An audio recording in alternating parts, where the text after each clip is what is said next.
गुरु के प्रति जो श्रद्धा है, भक्ति तीन प्रकार की होती है, साधन भक्ति, भाव भक्ति और प्रेमा भक्ति। साधन भक्ति यानी किसी वस्तु, किसी सामान के द्वारा अपने इष्ट गुरु की सेवा करना, कोई साधन व्यवस्था उनकी सेवा करना, इस साधन भक्ति। फिर कभी कभी भाव भक्ति उमड़ती है, आपको अपने गुरु की याद आएगी, गुरु के दर्शन करने के लिए आपके आंखें सजल हो जाएंगी कि आज तो जाऊंगा गुरु के पास। कभी कभी उनका प्रवचन सुनते सुनते आप हंसोगे भी और कभी कभी रोगे भी। ये भाव भक्ति आ गई। और भाव भक्ति जब उमड़ती है, भाव भक्ति में किसी साधन की जरूरत नहीं पड़ती है, केवल तुम और तुम्हारा भाव ही काफी है।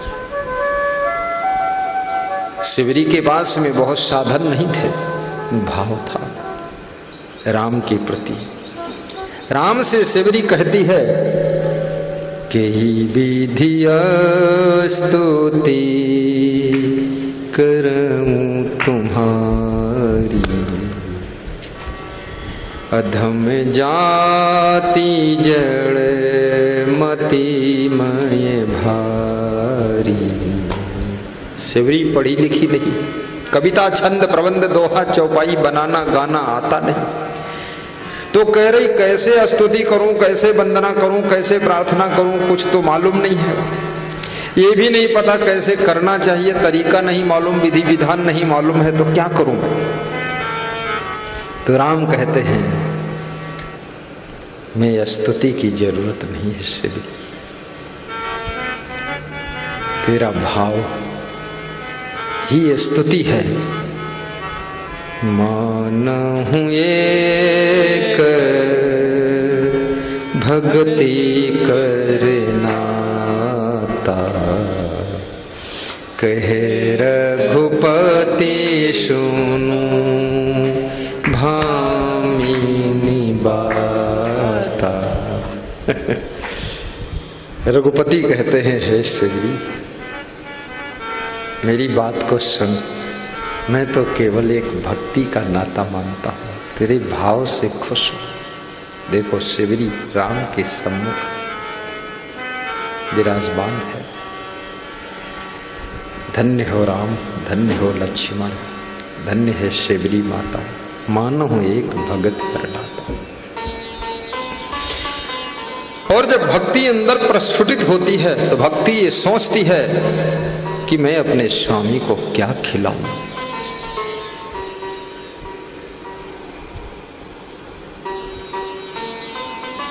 बहुत से भक्तों का मेरे पास फोन आता है कि हम आपके पास आ रहे हैं तो आपके लिए क्या लाऊं, खाने के लिए बताओ।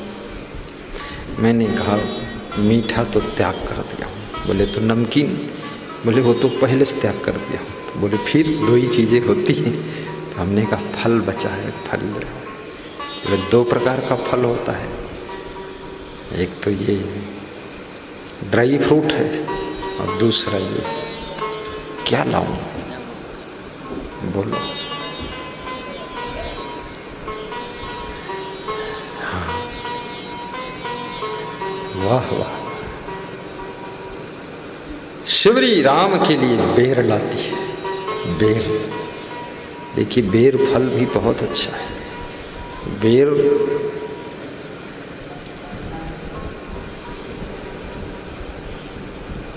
हार्ट को बहुत फायदा करता है, हृदय के लिए। और बेर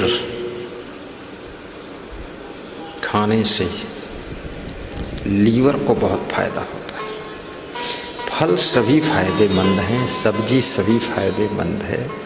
दाल चावल रोटी सब्जी बहुत सुंदर भोजन है।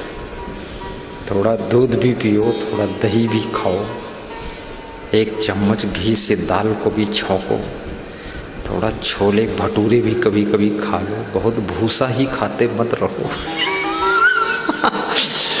कितने लोग हैं तो कुछ खाता ही नहीं है, पूरा कुछ नहीं खाता है। शरीर में सभी तत्वों की जरूरत है, हार्मोन्स, विटामिन्स, मिनरल्स, ये सब चाहिए। थोड़ा आम भी खाइए, जामुन भी खाइए, 2-4 काजू भी खाइए, 1 पीस बर्फी भी खा लीजिए। बहुत फैट बढ़ रहा है तो बर्फी बंद कर दीजिए, वेट ज़्यादा बढ़ रहा है तो चावल बंद कर दीजिए, और पेट बढ़ रहा है तो आलू बंद कर दीजिए, और शुगर बढ़ रही है तो फिर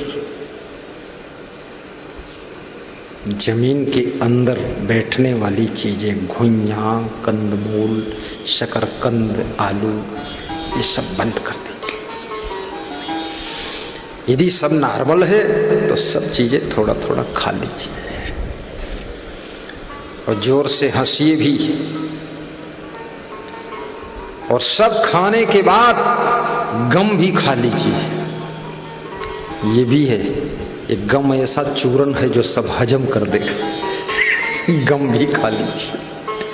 भाई की भी गम खा लो ताकि एकता बनी रहे, पति की गम खा लो ताकि परमानेंट उसके साथ रह सको, पत्नी की गम खा लो ताकि कोर्ट में खड़े न होना पड़े, और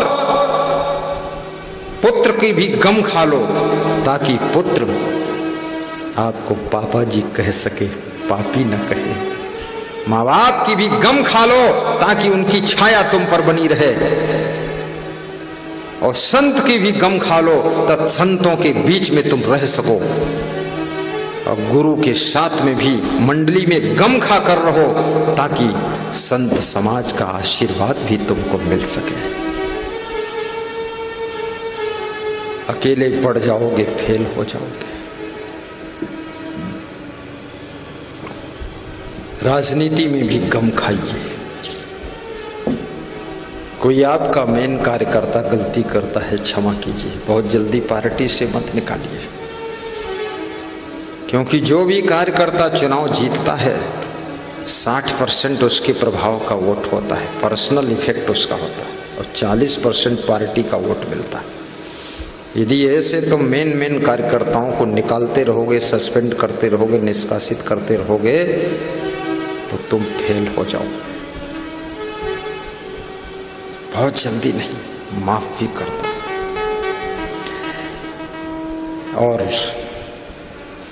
संत समाज में भी गम खाओ ताकि मंडली के साथ में ज्ञान का प्रचार प्रसार कर सको, भव्य आश्रम बना सको, भक्तों को आश्रय दे सको, और अपने अपने हुनर कलाओं का प्रयोग कर सको। जब मनुष्य अकेला पड़ जाता है तो उसकी कलाएं भी व्यर्थ हो जाती हैं, योग्यता व्यर्थ हो जाती है, उसके गुणों का प्रयोग नहीं होता है, उसकी बुद्धि भी फिजूल में पड़ी रह जाती है। संगठन में ही कलाओं का प्रयोग होता है, याद रखना। अपने सास ससुर की गम खा लो ताकि उनकी कृपा सदैव मिलती रहे। माँ बाप तो छूट गए, सास ससुर को अपना गार्जियन मान करके उनके साथ रह लो, और ड्यूटी बांट लो। आज एक सज्जन श्री चुन्नीलाल शुक्ला जी, पारस शुक्ला के पिताजी, डिस्ट्रिक्ट लखीमपुर खीरी शिवपुर से आए थे। कह रहे थे मेरे 4 पुत्र हैं, एक महीने का बंटवारा कर दिया। 1 महीना बड़े पुत्र के यहाँ, फिर 1 महीना दूसरे नंबर, फिर तीसरे नंबर, फिर चौथे नंबर, 4 महीने बाद नंबर फिर बदलता है। बोले बहुत मेहमान की तरह रहता हूँ गुरुदेव, बड़ा सुख मिलता है। हमारी बहुएं जब फर्स्ट दिन जिसके यहाँ पहुँचता हूँ उसका महीना बटा है कि जनवरी किसकी है, फरवरी किसकी है, उस तरह से तैयारी करती हैं। और एक दिन जब मेरा बीत जाता है तो कहती अब 29 दिन और बचे, ससुर की सेवा थोड़ी रह गई है। और कुछ बहुएं कहती हैं अरे दूसरे के यहाँ मत जाओ, यहीं रहो। तो मैं कहता हूँ नहीं, बैलेंस बनाना जरूरी है, संतुलन बनाना जरूरी है। तुम्हारे पास रहूंगा तो कहेंगे पक्षपात करते हैं। तो सबके यहाँ बैलेंस बना दिया। आज ही वे मिलकर गए दर्शन करके, एक बार प्रोग्राम किया, 2 बार पधरुनी किया। श्रद्धा बहुत है। उनका बेटा भी पारस शुक्ला किसी देवता से कम नहीं। बड़ा सुंदर स्वभाव, बहुत सुंदर स्वभाव। वास्तव में मैं निवेदन करूंगा, आपकी जिंदगी से जुड़ी हुई चीजें तभी सब सुंदर हो सकती हैं जब आपका सुंदर स्वभाव हो, सुंदर चरित्र हो, सुंदर कर्म हो, सुंदर व्यवहार हो और मधुर वाणी हो। तो जिंदगी से जुड़ी हुई सारी चीजें आपकी बहुत सुंदर हो सकती हैं। आप डेवलप कर सकते हो। घर भी फिर सुंदर होगा, गाड़ी भी सुंदर होगी, परिवार भी सुंदर हो जाएगा, सब सुंदर ही सुंदर हो जाएगा, दुकान भी सुंदर हो जाएगी। और जो कार्य करो बड़ी सोच से करो, भव्य रूप में करो। दुकान भी खोलिए, भव्य बनाइए, बड़ी बनाइए, ऊंची बनाइए, देखने में आकर्षक बनाइए। ग्राहक से प्रेम से बोलिए, उसको पानी भी पिला दीजिए। एक ग्राहक पर कम से कम 2 रुपये खर्च कर दीजिए। 2 रुपये खर्च करके उसके हाथ 20,000 का सामान भेजिए। 2 रुपये समझ लो उसकी सेवा में, 5 रुपये उसकी सेवा में। श्री च्यवन कंपनी का एक बिस्कुट आया हमारे पास में, उसका नाम है लबझब बिस्कुट। लबझब है, लबझब। तो मैं पूछा ये कितने का है? बोले पूरा पैकेट 5 रुपये का। हमने कहा बहुत सस्ता है, ये तो भक्तों को प्रसाद भी बांटने वाला है। तो बोले एक नमकीन भी है, लोटपोट। तो हमने कहा अरे ये कितने का है? बोले ये भी 5-10 रुपये का पैकेट है पूरा। तो हमने कहा सब संतों को एक एक दे दो। श्री च्यवन कंपनी, स्वदेशी कंपनी की जय हो। तो संतों ने खाया, बड़ा टेस्ट आया। चुरमुर चुरमुर नमकीन, लोटपोट। और जिस दिन खाया उस दिन बिस्तर पर लोटते पोटते रहे। हाँ, और बिस्कुट भी खाया होगा, बताया नहीं रिजल्ट कुछ उसका। मैं तो नहीं खाया बिस्कुट, लेकिन लोटपोट नमकीन मैं भी खाया थोड़ा सा।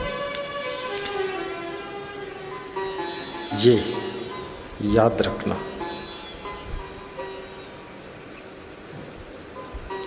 आप कोई कंपनी खोलो वो भी बड़े रूप में करो, दुकान भी बड़े रूप। मैं किसी भक्त के यहाँ जाता हूँ, उसको समझाता हूँ मकान का साइज छोटा हो लेकिन मकान सुंदर हो, सुविधाजनक हो और ऊंचा हो, 3 मंजिल तक ले जाओ। और यदि बहुत बड़ी सिटी में हो तो 4 लाख का लिफ्ट लगा दो और 10 मंजिल ले जाओ परमिशन लेकर। और जिसमें 8 मंजिल किराए से दे दो, 2 मंजिल अपने कंट्रोल में रखो, एक मेहमान के लिए और दूसरी अपने लिए। 2 मंजिल अपने लिए, 8 मंजिल किराए से। अगर 3 कमरे का भवन है, 8 त्रिक 24 बेडरूम किराए से चलेंगे। जिसका किराया अगर 10,000 भी आता है, 2,40,000 आएगा महीना में। फिर क्या फर्क पड़ता है? 12 अढ़ैया 30 लाख साल में ये मिलेगा। फिर 30 लाख की फॉर्च्यूनर लाओ, उसमें लिख दो गुरु के आशीर्वाद से फॉर्च्यूनर आ रही, रास्ता खाली करो, ऐसे विकास करो। बहुत जगह लंबी चौड़ी मत घेरो। और कर्मचारी भी अच्छे अच्छे गांठ कर रखो।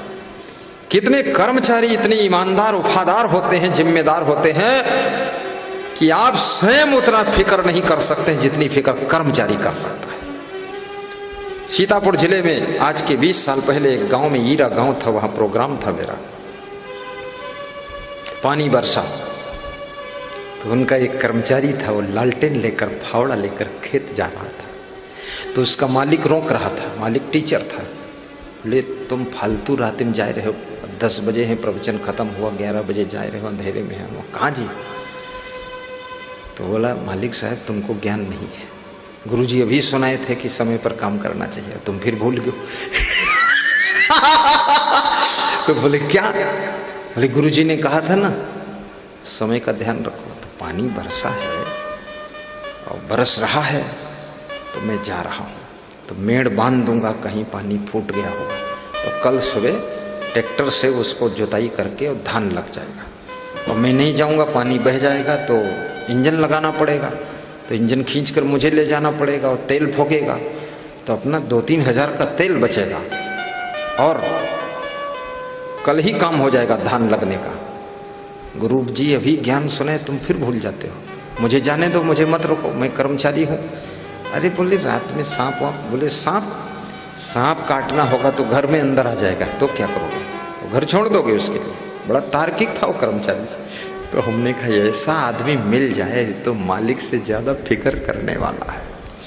ऐसे कर्मचारियों को संभाल कर रखिए, आजीवन रखिए, उनकी सारी फिक्र कीजिए, क्योंकि ईमानदार, वफादार, जिम्मेदार लोग ही आपको निश्चिंत कर सकते हैं और आपके लक्ष्य को पूर्ण करने में वे हेल्प कर सकते हैं। बाकी गद्दार लोग कुछ नहीं कर सकते। जो रात को रात, दिन को दिन, बरसात को बरसात, धूप को धूप नहीं समझता है, जिस कार्य में जुट जाता है उसको फाइनल करके मानता है। ऐसा अगर शिष्य मिल जाए, पुत्र मिल जाए, कर्मचारी मिल जाए, ब्रह्मचारी मिल जाए तो समझ लेना कि आपका कोई जन्म का बहुत बड़ा पुण्य उदय हुआ है, अन्यथा ऐसा महत्वपूर्ण व्यक्ति मिलता ही नहीं।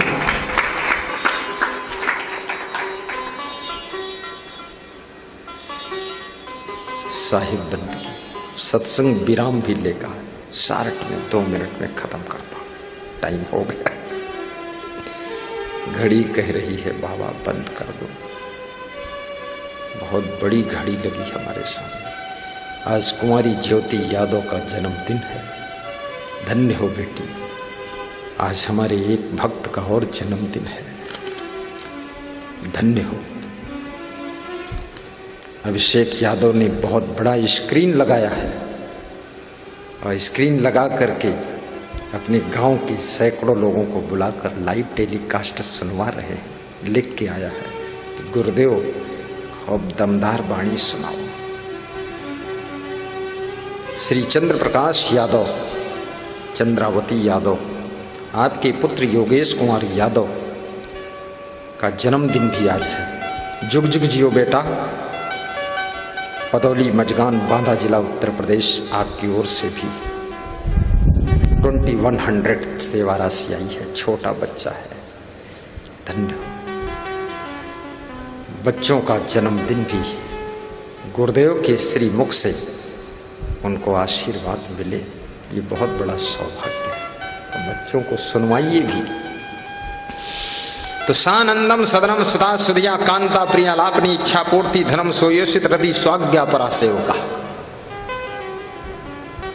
स्वाज्ञा परा सेवका का अर्थ क्या होता है? जिस घर के कार्यकर्ता पुत्र पुत्री पत्नी बच्चे शिष्य ये सब आज्ञाकारी हैं, इशारे से काम करते हैं, वह घर आनंद का केंद्र बन जाता है। वहां टेंशन खत्म हो जाती है।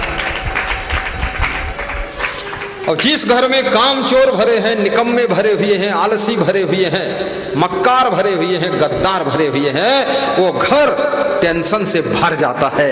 वहां घर मालिक को बहुत दुख रहता है।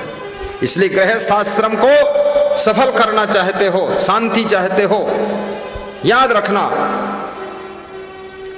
अपने से बड़ों की आज्ञा का पालन करो, मनमानी मत करो, इधर उधर विचलित मत हो, संभल संभल कर चलो। साहिब बंदगी करो। हमारे गुरु जी ने एक दिन कहा कि सब पौधे लग रहे हैं, चीकू भी लगा दिया जाए, लीची लगा दिया जाए। उनके कहने के 2 दिन बाद वो पौधे हमारे प्रेमपाल दास ले आए, लगा दिया। गुरुदेव बहुत खुश हो गए कि मुंह से निकलते ही काम हो गया, आज्ञा का पालन हो गया। और उन पौधों की सेवा हमारे परम भक्त श्रीमान अरुण शाह जी, संगीता देवी शाह, गोड्डा जिला झारखंड प्रदेश से, उन्होंने 3000 की राशि भेजा कि ये पौधे हमारी ओर से और गुरु जी को दक्षिणा भी देना। ये सेवा मिल गई, बहुत बड़ी बात है। हाँ, बोले हमारी तरफ से खरीदो। याद रखना भाइयों और बहनों, आपका गुरु कुछ बोलता है, कोशिश करो तुरंत। हमारा एक शिष्य है, नवीन दास नाम है उसका। उसको जब मैं कुछ कहता हूँ काम, बोलता तुरंत तुरंत होगा। मैं बोलता हूँ नवीन, उन्नाव वाले भक्त आए हैं, तो बोले उनको मैं कमरे में बिठा दिया और स्वागत हो गया, बस आपके पास लाना है तो मैं ले आओ। बोले तुरंत ला रहा, तुरंत कहो।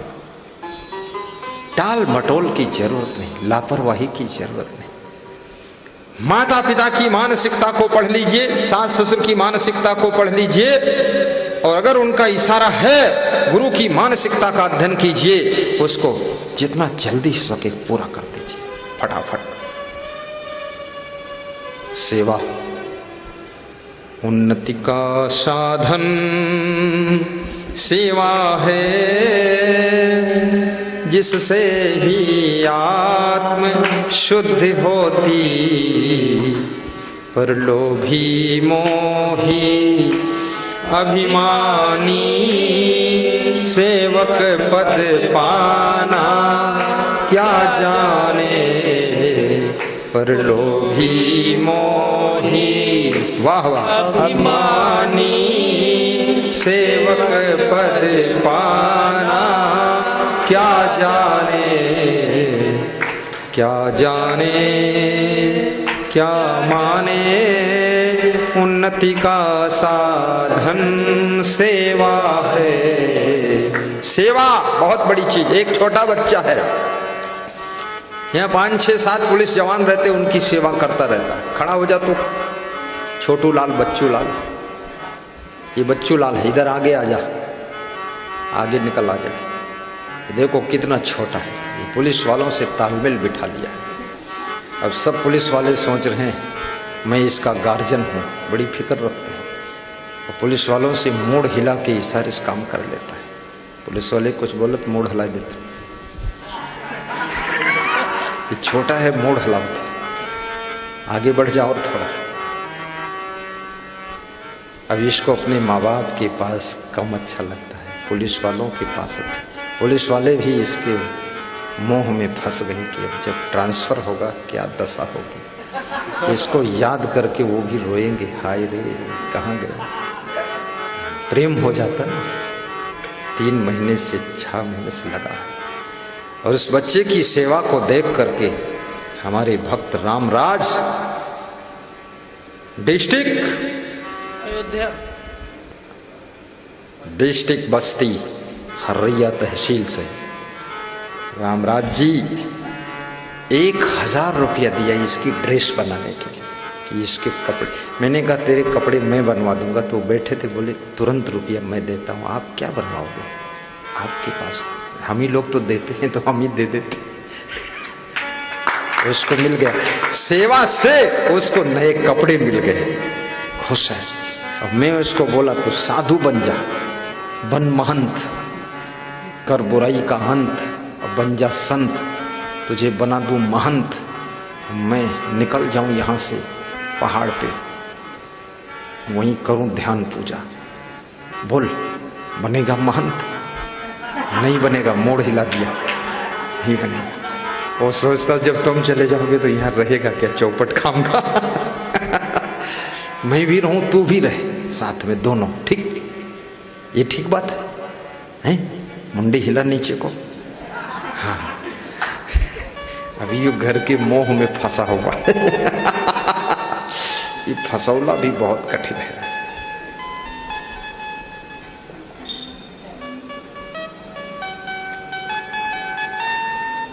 जय हो मोहन। मैं कहूंगा इस डब्बे को इधर दे दो, ये लोग खोल के काउंटिंग करें। नित्य का दान। मोहन भाई गुजरात, अहमदाबाद, राजस्थान, जालोर से। तुम 5 लोग इसको गिनो टेबल पर, ठीक? पकड़ो कन्हैया लाल, यहीं से पकड़ लो, वहाँ क्या जा रहे हो। तब तक गिन के रेडी रखो, 2 मिनट और सुनाता हूँ कुछ खोल के। मोहन तुम भी गिनो, तुम भी चलो। क्या नाम भतीजे का? भतीजा नाम बता दे। रंजीत भाई कुशवाहा, तुम्हारा नाम बता दो ड्राइवर साहब। कमलेश भाई कुशवाहा, ये भी कुशवाहा है। शर्मा, शर्मा है लेकिन शर्माता नहीं। शर्मा वर्मा, और गुरु के घर में साहिब बंदगी। खोलो खोलो गिंडल।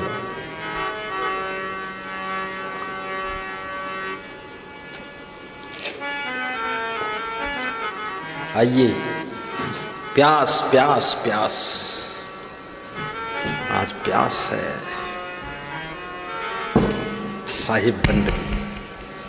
शानंदम सदनम सुदासुरिया कांता प्रियलापनी इच्छा पूर्ति धनम सुयोषित रति स्वाज्ञा परस्य होगा। इच्छा पूर्ति धनम स्वाज्ञा परस्य होगा। आतिथ्यम प्रतिदिनम शिव पूजनम मिष्ठान्न पानम गृहे।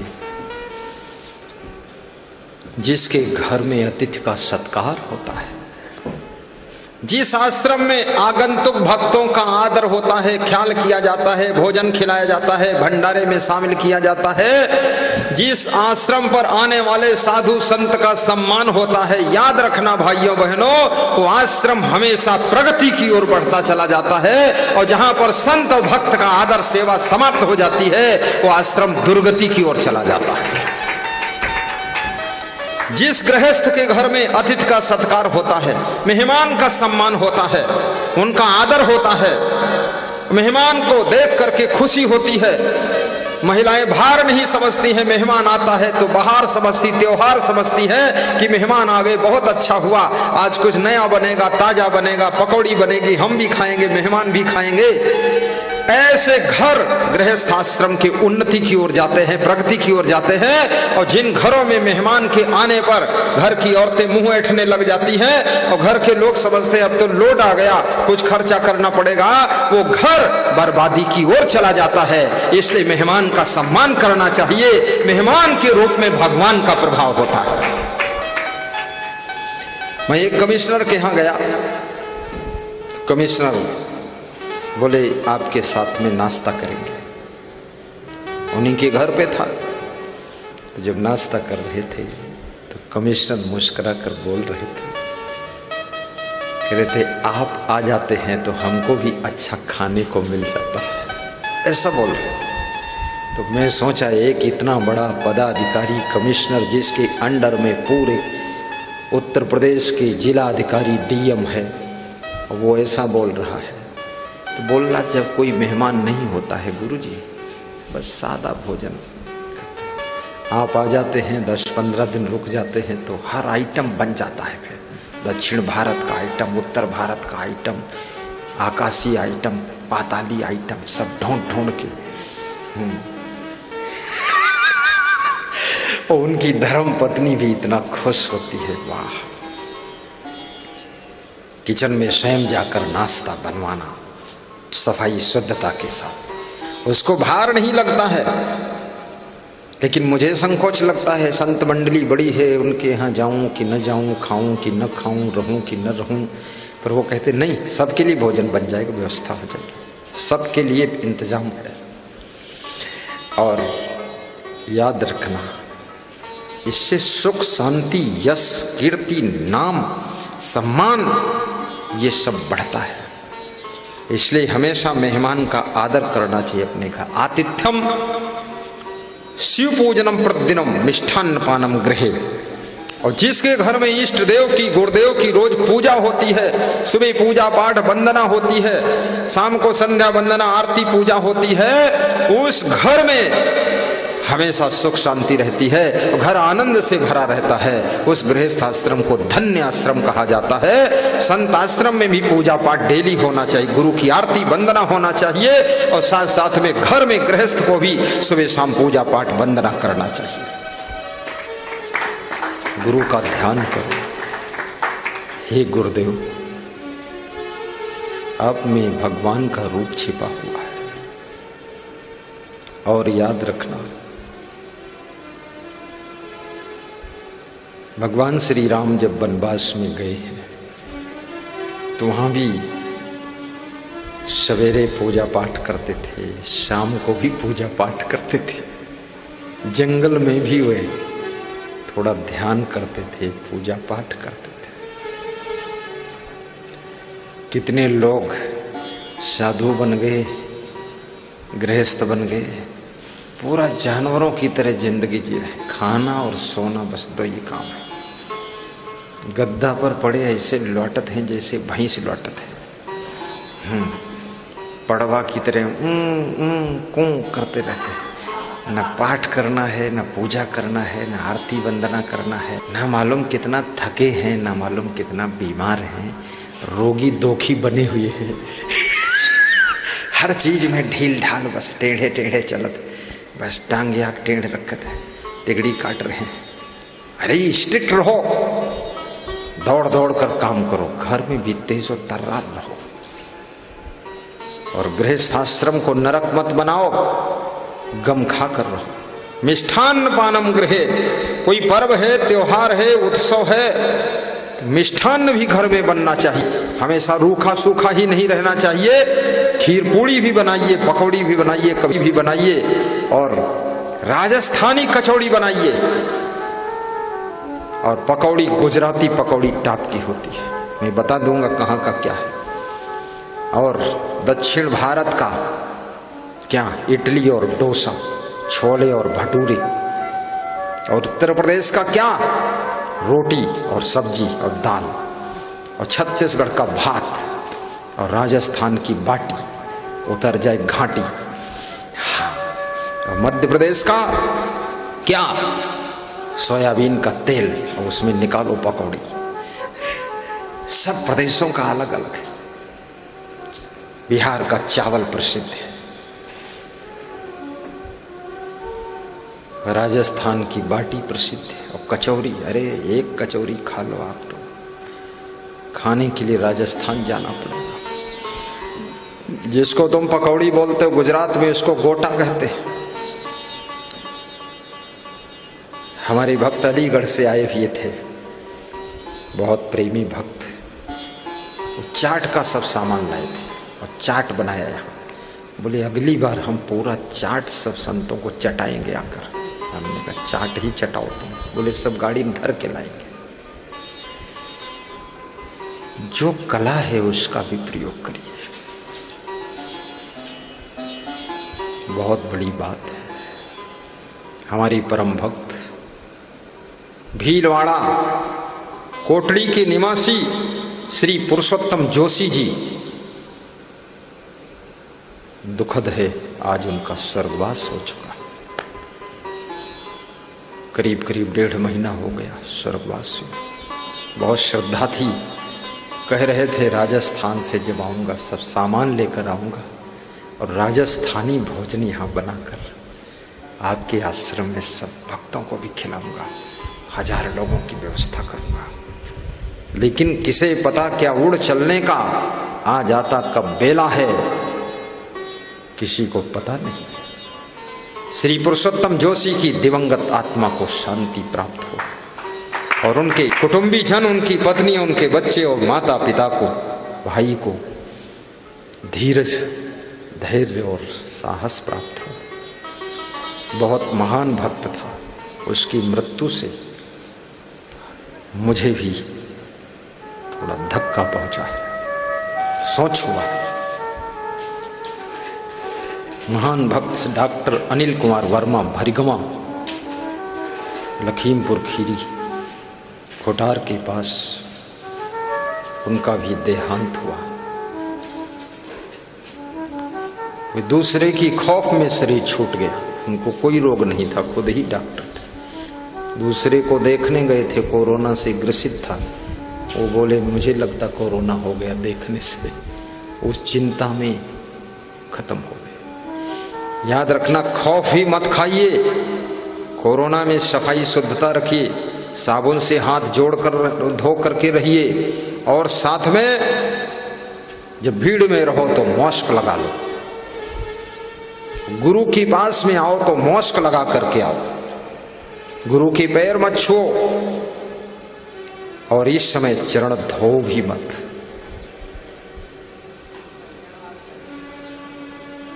साहेब बंदगी बोलो।